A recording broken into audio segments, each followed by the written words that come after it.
Live cities के night bulletin दिन भर बिहार में आपका स्वागत है। मैं रोहित वर्मा। कुर्नी उपचुनाव में 55% से अधिक वोटरों ने डाले वोट, किस्मत ईवीएम में बंद। कुर्नी में युवा वोटरों ने दिखाया उत्साह, महिलाओं की भी लगी लंबी कतार। जनता दरबार में मुख्यमंत्री नीतीश कुमार से गुहार लगाने पहुंची जेडीयू की महिला कार्यकर्ता। लालू का किडनी ट्रांसप्लांट सफल और रोहिणी आचार्य की भी सेहत बिल्कुल ठीक। पिता लालू प्रसाद यादव की सलामती के लिए तेज प्रताप ने किया रुद्राभिषेक। ललन सिंह फिर बने जेडीयू के राष्ट्रीय अध्यक्ष, दूसरी बार पार्टी की संभाली कमान। पीके का तेजस्वी प्रताप, कहा अब कलम टूट गई या स्याही सूख गई। पटना में फ्लिपकार्ट ऑफिस से 3.5 लाख रुपए की लूट, जांच में जुटी पटना पुलिस। रोहतास में माले नेता की गोली मारकर हत्या, जमीनी विवाद में वारदात। कैमूर के धर्मेंद्र सिंह ने 1 मिनट में सिर से फोड़े 21 बेर, बनाया रिकॉर्ड। अब खबरें विस्तार से। कुर्नी उपचुनाव में लगभग 58% वोटरों ने डाले वोट, किस्मत ईवीएम में बंद। कुर्नी उपचुनाव में लगभग 58% वोटरों ने अपने मताधिकार का प्रयोग किया। आज सुबह 7 बजे से ही शाम 6 बजे तक वोटिंग। निर्वाचन आयोग के अनुसार शाम 6 बजे तक 57.90% मतदाताओं ने वोट डाले। चुनाव को लेकर सुरक्षा के व्यापक इंतजाम जो है वो कर दिए गए थे। ठंड के बाद सुबह से ही वोटरों की कतारें बूथ पर लगने लगी। बता दें कि कुर्नी में 3 लाख से अधिक वोटर और उनके लिए 320 बूथ बनाए गए थे। 64 बूथों पर माइक्रो ऑब्जर्वर की नियुक्ति की गई थी। इसके साथ ही 13 प्रत्याशी की किस्मत ईवीएम में बंद हो गई। यहाँ से महागठबंधन की ओर से जेडीयू से मनोज कुशवाहा, एनडीए की ओर से बीजेपी के टिकट पर केदार कुमार गुप्ता मैदान में, जबकि वीआईपी पार्टी से नीलाभ कुमार तथा एआईएमआईएम से गुलाम मुर्तुजा चुनाव लड़ रहे हैं। काउंटिंग के 8 दिसंबर को होगी, तब पता चलेगा कि सफलता किसको मिली। कुर्नी में युवा वोटरों ने दिखाया उत्साह, महिलाओं की भी लगी लंबी कतार। कुर्नी उपचुनाव को लेकर वोटरों में गजब का उत्साह दिखा। खासकर युवाओं और महिलाओं में मतदान के प्रति जबरदस्त उत्साह देखने को मिला। ठंड के बाद भी महिलाएं सुबह से ही बूथों पर लगातार पहुंच रही थी। उनकी लंबी कतारें देखते ही बन रही थी। पहले मतदान, फिर खान पान की तर्ज पर वो बूथों पर पहुंच रही थी। वहीं इलाके के युवा भी लोकतंत्र के महापर्व में उत्साहित होकर शामिल हुए। वोट देने के बाद कई युवाओं ने कहा कि वे लोग रोजगार के साथ विकास भी चाहते हैं। युवाओं को रोजगार मिले, इसके लिए वो वोट डालने आए। दूसरी ओर महिलाएं बढ़ती महंगाई की बात कर रही थी। जनता दरबार में मुख्यमंत्री से गुहार लगाने पहुंची जेडीयू की महिला कार्यकर्ता। जनता दरबार में मुख्यमंत्री कार्यक्रम का आज एक बार फिर से आयोजन किया गया। इसमें कई विभागों से जुड़े हुए समस्याओं का निपटारा किया गया। कई समस्याएं ऑन द स्पॉट निपटाए गए। इस दौरान जेडीयू की महिला कार्यकर्ता भी जनता दरबार पहुंची। पूर्वी चंपारण के इस महिला ने सीएम नीतीश कुमार से कहा कि उसके पति को फंसा दिया गया। बदमाशों ने पहले मेरे पति के भतीजे की हत्या की, इसके बाद केस वापस लेने के लिए हमारे पति को केस में फंसा दिया, हमें न्याय दीजिए। इसके बाद मुख्यमंत्री नीतीश कुमार ने गृह विभाग के अपर मुख्य सचिव को फोन लगाकर कहा कि इसको देखिए। इसी तरह मुख्यमंत्री ने अन्य फरियादियों के मामले को भी सुना। लालू का किडनी ट्रांसप्लांट सफल, रोहिणी आचार्य की भी सेहत बिल्कुल ठीक।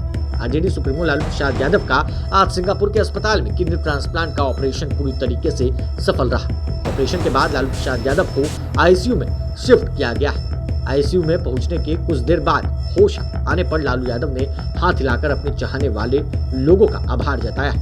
बताया जा रहा है कि वो लोग से इशारों में बातचीत कर रहे थे। डॉक्टरों के अनुसार लालू प्रसाद यादव पूरे तरीके से ठीक है। हालांकि डॉक्टरों की टीम उनके स्वास्थ्य पर नजर बनाए हुए है। सूत्रों से मिली जानकारी के अनुसार होश आने पर लालू प्रसाद यादव ने सबसे पहले बेटी रोहिणी के बारे में जानकारी चाहिए। डॉक्टरों ने उन्हें बताया कि रोहिणी पूरी तरीके से ठीक है। पिता लालू यादव की सलामती के लिए तेज प्रताप यादव ने किया रुद्राभिषेक। लालू प्रसाद यादव के किडनी ट्रांसप्लांट को लेकर परिवार के साथ ही पूरा बिहार चिंतित है और उनकी अच्छी सेहत के लिए पूजा पाठ कर रहे हैं। इतना ही नहीं, पिता लालू प्रसाद यादव की जल्दी स्वस्थ होने की कामना को लेकर बड़े बेटे तेज प्रताप यादव ने अपने घर पर रुद्राभिषेक किया। वहीं बिहार में लालू प्रसाद यादव के समर्थकों ने भी यज्ञ हवन किया। इतना ही नहीं, राष्ट्रीय वैश्य महासभा बिहार की ओर से पटना के दारोगा रायपत में बिहार सरकार के उद्योग मंत्री समीर महासेठ ने हवन किया। कहा है कि सिंगापुर में गरीबों के नेता लालू प्रसाद यादव का ऑपरेशन हुआ, हम लोग उनके अच्छे स्वास्थ्य की दुआ कर रहे हैं। इसके अलावा मुंगेर में आरजेडी समर्थकों ने भी महामृत्युंजय का जाप किया। ललन सिंह फिर बने जेडीयू के राष्ट्रीय अध्यक्ष, दूसरी बार पार्टी की कमान। ललन सिंह एक बार फिर से जेडीयू के राष्ट्रीय अध्यक्ष निर्वाचित हो गए।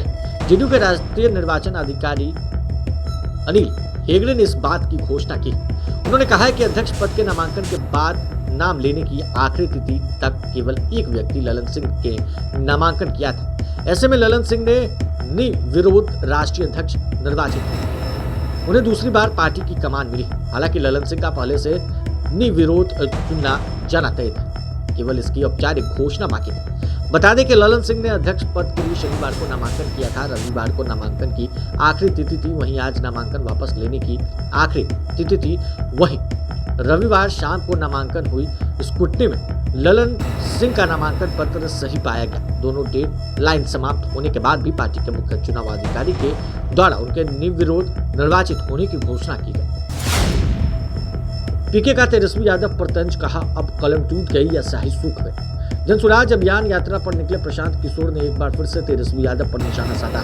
इसके पहले तेजस्वी को 9वीं फेल बताने के बाद पीके ने अब उनके 10 लाख सरकारी नौकरी के वादे पर तंज कसा। चुनावी रणनीतिका से नेता बने पीके ने कहा कि तेजस्वी यादव ने 2020 के विधानसभा चुनाव में वादा किया था कि वे पहली कैबिनेट में बैठेंगे तो 10 लाख नौकरी की फाइल पर साइन करेंगे।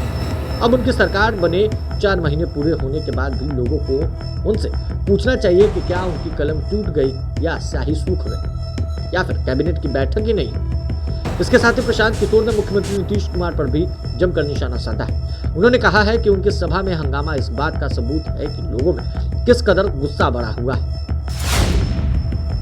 पटना में फ्लिपकार्ट ऑफिस से 3.5 लाख रुपए की लूट, जांच में जुटी पटना पुलिस। बदमाशों ने एक बार फिर से ऑनलाइन शॉपिंग कंपनी फ्लिपकार्ट के ऑफिस को निशाना बनाया है। दीघा के प्रोफेसर कॉलोनी स्थित ऑफिस से 3.5 लाख रुपए हथियार के बल पर लूट लिए। इस वारदात को 4 बदमाशों ने मिलकर अंजाम दिया।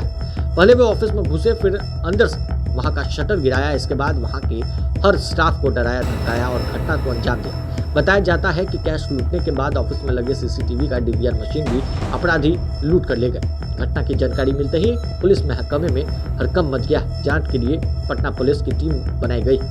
हालांकि इस मामले में अभी किसी की गिरफ्तारी नहीं हुई।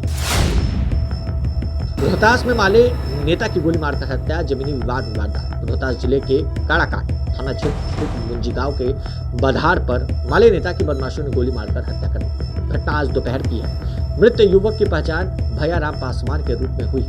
वह विक्रमगंज थाना के वरुणा गांव में रहता था। बताया जा रहा है कि पुराने भूमि विवाद घटना को निकट से रिश्तेदार के द्वारा अंजाम दिया गया। भैयाराम माले का सक्रिय राजनीतिक कार्यकर्ता था। पुलिस मामले की छानबीन कर रही है। कैमूर के धर्मेंद्र सिंह ने 1 मिनट में सिर से फोड़े 21 पे बनाया रिकॉर्ड। कैमूर के धर्मेंद्र कुमार सिंह ने 1 मिनट में 51 नारियल सिर से तोड़ने के बाद 21 बेल फोड़ने का रिकॉर्ड बनाया। अब उनके नाम 7 विश्व रिकॉर्ड हो गए। 7वां वर्ल्ड रिकॉर्ड त्रिपुरा की राजधानी अगरतला में बनाया। नेताजी वर्ल्ड रिकॉर्ड फाउंडेशन के द्वारा ऑनलाइन आयोजित सिर से कच्चे बेल फोड़ने के गेम में इन्होंने 1 मिनट सिर से 21 कच्चे बेल फोड़े। इस प्रतियोगिता के दौरान 32 देशों के खिलाड़ियों ने भाग लिया था। धर्मेंद्र वर्तमान में त्रिपुरा स्टेट राइफल्स में जवान। हैरतअंगेज कारनामों से वो अपना नाम गिनीज बुक में दर्ज करा चुके हैं। उन्हें इंडिया के हैमर हेडमैन के उपाधि से भी सम्मानित किया गया है। बहरहाल दिन भर बिहार में बस इतना ही। अगर आप हमारे इस वीडियो को हमारे यूट्यूब चैनल पर देख रहे हैं, चैनल को सब्सक्राइब कर लीजिए, साथ ही साथ हमारे फेसबुक पेज को फॉलो करना बिल्कुल भी ना भूलें। धन्यवाद।